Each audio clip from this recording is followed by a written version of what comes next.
Bom dia, bom dia, bom dia, nação! E a galera tá em festa, em favela em festa. Flamengo, mais uma final da Libertadores, venceu o Vélez aí por 2-1 de virada.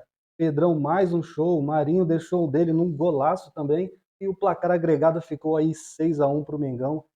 Mais uma final. Atlético Paranaense, uma final aí totalmente rubro-negra. No mês de outubro, vai ser no final do mês de outubro aí a decisão da Libertadores de 2022. E vamos aí para mais um vídeo top do canal. Dessa vez vamos reagir a um trecho do programa Linha de Passe da ESPN, Grupo Disney. E a gente já quer deixar os créditos aí ao canal ESPN, o link vai estar aqui na descrição desse vídeo. E em comemoração, galera, a gente pede aí, deixa o like, estrala o dedo nesse like desse vídeo. Se você não é inscrito no canal, já se inscreve, ativando o sininho das notificações para você ficar por dentro de tudo que rolar aqui no canal, fechado? Então vamos lá, vamos ver aí o que aconteceu no Linha de Passe, o que falaram sobre esse jogão, sobre o Mengão, sobre tudo que repercutiu aí essa ida do Flamengo para a final da Libertadores. Simbora? E vai entrar em campo como favorito. Se vai ser campeão, eu não sei. Mas que é o favorito, sem dúvida nenhuma. Inclusive, o resultado de ontem do Atlético Paranaense e Palmeiras para os flamenguistas foi favorável, porque o jogo contra o Palmeiras seria mais difícil. Vamos ao Maracanã, acionando Paulo Calçade, que se junta ao time de comentaristas do Linha de Passe a partir de agora, diretamente lá do palco. Calçade que esteve na transmissão do jogo, com exclusividade aqui na ESPN e no Star Plus, chega também com as primeiras considerações depois da virada do Flamengo e a confirmação da classificação. Tudo bem, Xará? Bem-vindo. Olá, Paulo. Olá, companheiros. Olá para vocês todos que nos assistem. Bom, havia uma expectativa gigantesca no Rio de Janeiro, no Maracanã, no Brasil todo, de um Flamengo repetindo, que aqui fosse, né, o terceiro e o quarto tempos daquele jogo de Buenos Aires, então mais 3, 4, 5, e não foi essa a realidade, por dois motivos. Primeiro, pelos desfalques, eu não estou nem considerando os dois zagueiros aí, sim, a ausência de Thiago Maia e de Gabigol. Thiago Maia, porque mexeu muito no posicionamento do João Gomes, que é um baita jogador, o Zinho observou muito bem isso, quando ele vai para uma outra função no meio de campo um pouquinho mais adiantado, ele até rouba uma bola para o gol, então é um jogador que está numa fase incrível, e era um meio de campo do Flamengo transformado.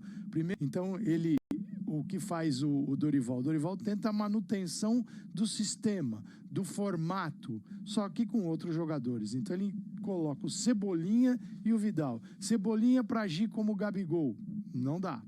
Cebolinha é um jogador ainda que precisa daquele espaço onde ele jogava, do lado esquerdo, 1 contra 1, aquele tapa na bola, uma organização a partir do lado esquerdo. O Cebolinha estava circulando pelo ataque, como faz o Gabigol. Só que o Gabigol potencializa o jogo de todos os outros. Melhora o jogo do Pedro, melhora o jogo do Arrascaeta, se entende com o Everton Ribeiro.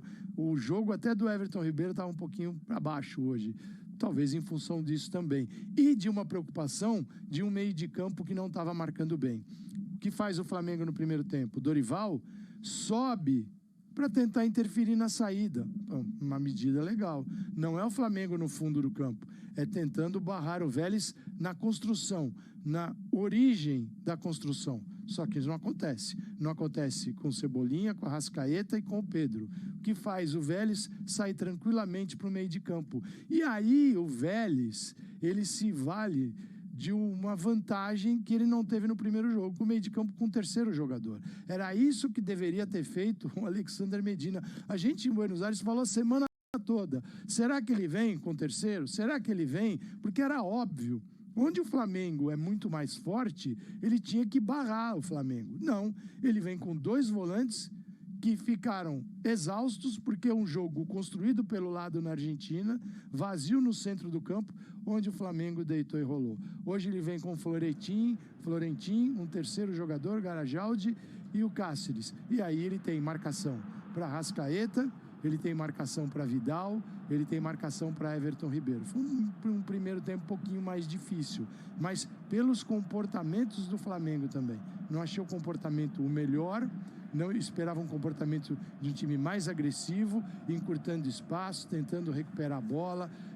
Nem sempre você viu o time retornando como deveria, ficavam lá os três da frente, e aí atrás ficava pesado. e no segundo tempo melhorou porque diminuiu a ação do Vélez.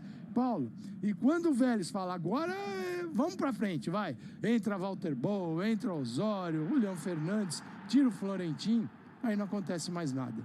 Ali morreu o Vélez, porque o que o time conseguiu fazer de bom era quando tinha um terceiro no meio de campo. Deveria ter jogado assim na Argentina. Foi encarar o Flamengo, levou 4 e aí não aguentou no Maracanã. Mas a expectativa foi lá no alto. E a virada, eu acho que a virada recompensa o torcedor que veio ao Maracanã. O gol do Pedro, quase de costas, né? É um absurdo, né? Que fase! Que fase, que fase. É uma fase daquelas.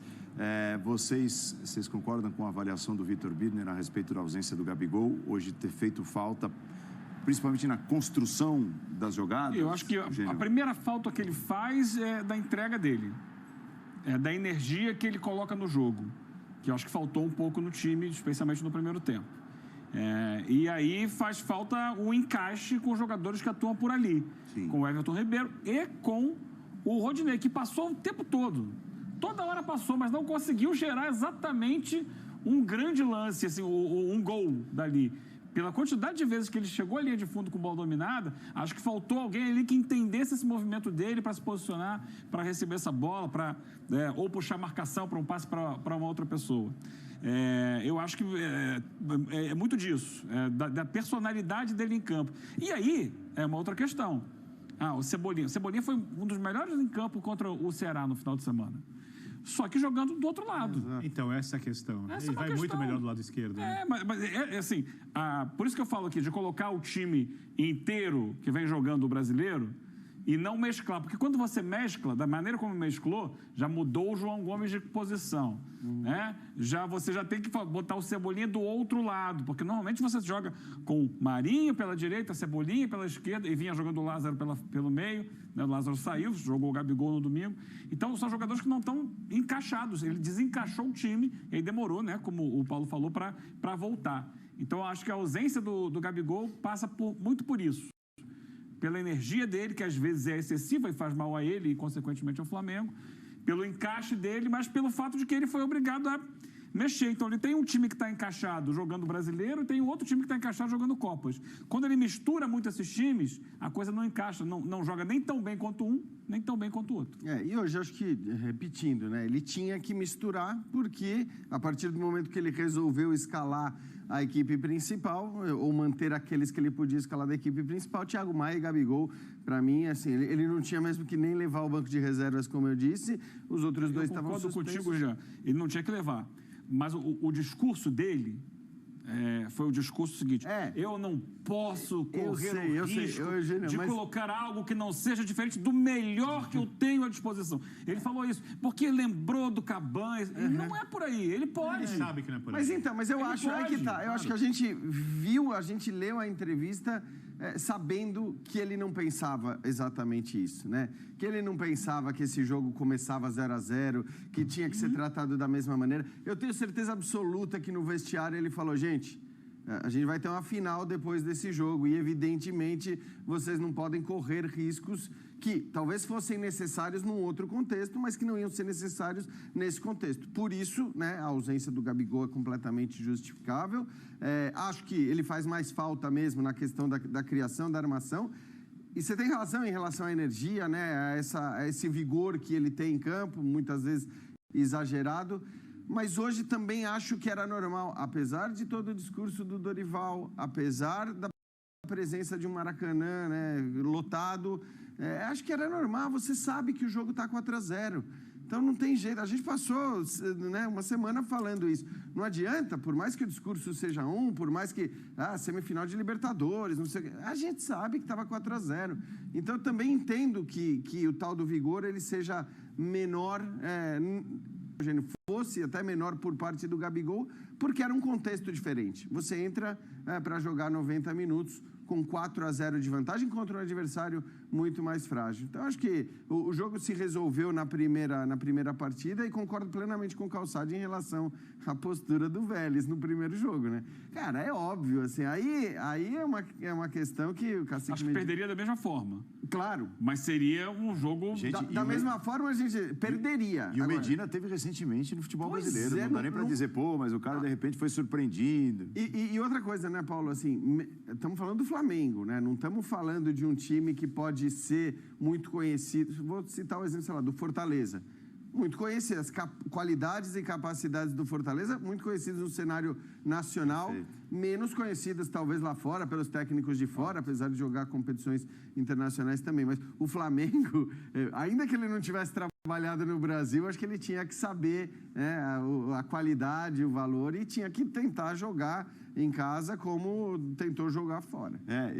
Eu gostei muito de uma das suas primeiras intervenções hoje, Calçade, na transmissão, que você disse assim: o Medina está só 90 minutos atrasado em relação a ter tomado uma boa decisão. Você disse lá no comecinho do jogo hoje, Paulo. Ele atrasou 90 minutos e 4 gols. Aí já era, né? Porque assim, isso era claro para quem vê o Flamengo, quem acompanha o Flamengo. No nosso caso, a gente chegou na Argentina se imaginando que aquilo seria o óbvio. Aí você vai para as escalações do Medina, o Medina assume a partir das oitavas. Então o Medina tinha, até encarar o Flamengo, 4 escalações. Ele tinha contra o River e contra o Tajeres. E ele encontrou o time. Era esse time: Orejano, Hanson, Walter Bou e Prato. E 2 jogadores no centro. Mas contra o Flamengo não ia funcionar. Porque aonde tem, no setor onde o Flamengo tem João Gomes, ele tem Everton, ele tem o Gabigol passando por ali, o Arrascaeta dando aula. Ele tem uma associação tão rica, era o setor vazio. Por quê? Primeiro porque, nesse formato, é um time que ele se constrói com o Orejano e com o Hanson, que ou aprofunda ou vem ali tentar uma saída mais rápida. Os 2 volantes não iam produzir e encarar o Flamengo sozinho. Então, sim, ficou o Walter Bou perdido, o Prato lá na frente batendo no muro e o Flamengo tocando a bola. Quer dizer, no pit-pit-pó, diria os Márcio Santos, né? Ali, um negócio absurdo o Flamengo. O cara errou, mas errou demais. Quem assistia ao Flamengo encarava e pedia, pô, esse cara vai colocar um terceiro. Aí ele vem depois do 4-0 com o terceiro aqui. E é claro que incomoda mais o Flamengo, sobretudo pela postura. O Flamengo subia os 3 para marcar, os 3 não marcavam a saída, Pedro, Cebolinha e Arrascaeta. A bola saía com a maior tranquilidade, já eliminava 3 jogadores do Flamengo na marcação, e aí pegava um meio de campo, fazendo o Vidal correr para um lado para o outro, o Everton Ribeiro e o João Gomes. Não foi legal. Os retornos lentos. Aí no segundo tempo a coisa melhorou. Melhorou porque eles conseguiram filtrar o Vélez já não finalizou tanto, e quando o Medina aí vai pro...